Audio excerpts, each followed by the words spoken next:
جناب رسول اللہ صلی اللہ علیہ وسلم کہ ایک عاشق حضرت سالم بن عمیر کے موضوع پر شوال میں جناب رسول اللہ صلی اللہ علیہ وسلم نے سالم بن عمیر کو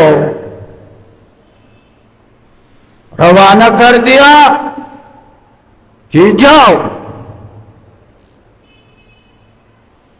ابو عفیق یہودی کو قتل کر۔ ابو عفیق مذہباً یہودی تھا، 120 سال اس کی عمر تھی، بوڑھا تھا، لیکن جناب رسول اللہ صلی اللہ علیہ وسلم کا سخت دشمن تھا۔ جناب رسول اللہ کی گستاخی اور حج و مذمت میں اشعار پڑھتے تھے، لوگوں کو جناب رسول اللہ صلی اللہ علیہ وسلم کی عداوت پر برانگیختہ کرتا تھا۔ جب اس کی گستاخی اور عداوت حد سے گزر گئے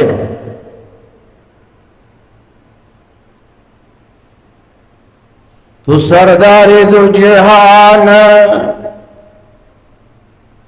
سردار دو عالم جناب رسول اللہ نے صحابہ کرام سے ارشاد فرمایا جو صحابہ کرام من لی بهذا الخبيث،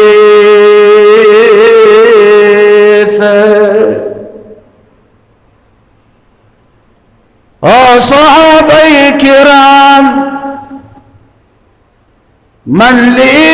بهذا الخبيث،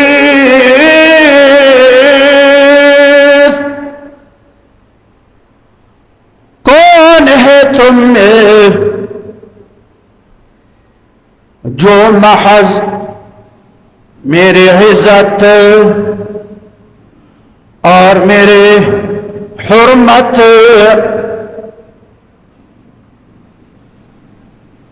کے لیے اس خبیث کا کام تمام کرے؟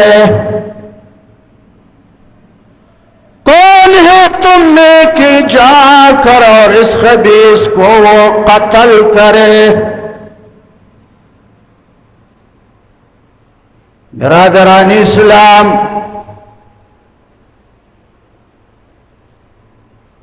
جناب رسول اللہ صلی اللہ علیہ وسلم کے الفاظ کو دیکھو اور تھوڑا سا سوچ لو۔ سردار کونین نے گستاخ رسول کو خبیث کا لقب دیا، گستاخ کو خبیث کے لقب سے ملقب کر دیا۔ اسے یہی پتہ چلا کہ گستاخ رسول خبیث ہے،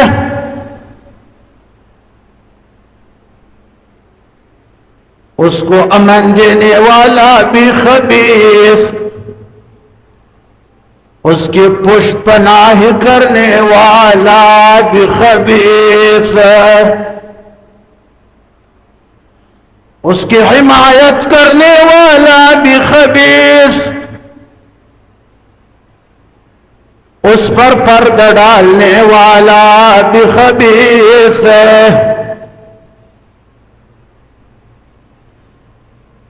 اور گستاخ رسول کو قتل کرنے والا، اس کے بارے میں جناب رسول اللہ نے خود فرمایا اذا احببتم ان تنظروا الى رجل نصر الله ورسوله بالغيب فانظروا الى عمير بن عدي فانظروا الى سالم بن عمیر، اگر تم یہ چاہتے ہو کہ تم ایسے شخص کو دیکھو گے کہ جس نے جا کر خدا اور رسول کی وہ نصرت کیا، تم عمیر بن عدی وہ نابینا صحابی جس نے یہودیہ خاتون اسما کو قتل کر دیا،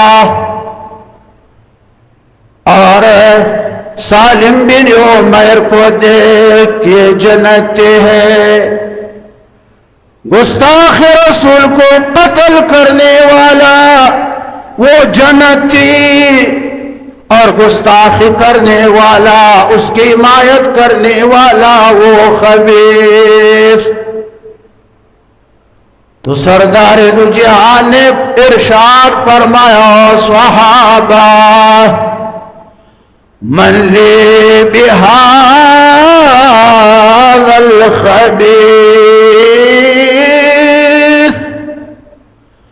کون ہے کہ جو محض میرے عزت اور حرمت کے لیے اس خبیث کو قتل کرے؟ فقام سالم بن عمیر فقال یا رسول اللہ فداک ابی و امی، یا رسول اللہ میرے ماں باپ آپ پر قربان ہو، یا رسول اللہ میں نے پہلے سے منت نظر مانے ہوئے ہیں کہ میں اس خبیث کو قتل کروں گا یا خود مر جاؤں گا، یا رسول اللہ آپ کے ارشاد سے پہلے میں نے نظر مانا۔ جناب رسول اللہ نے فرمایا جزاک اللہ